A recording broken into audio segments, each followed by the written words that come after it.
మనకున్న జబ్బు ఏంటో తెలుసా? మనకంటే బెటర్గా ఉన్న వాళ్ళని చూస్తాం, మనకంటే ఉన్నత స్థితిలో ఉన్న వారిని చూస్తాం, మనకంటే బెటర్ పోస్ట్లో, బెటర్ పొజిషన్లో, బెటర్ ప్రాపర్టీస్ గల వారిని చూస్తాం, బెటర్ పర్సనాలిటీ ఉన్న వారిని చూస్తాం.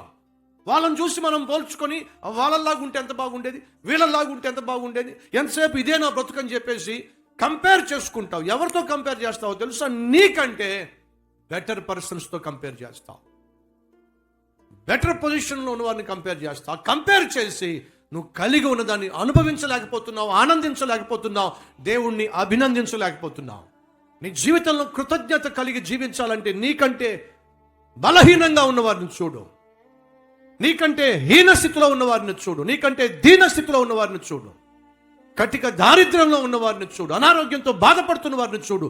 అప్పుడు నీకు అర్థమవుతుంది దేవుడు నీకు ఎంత కృపను చూపించాడు. డౌన్లోడ్ మోజ్.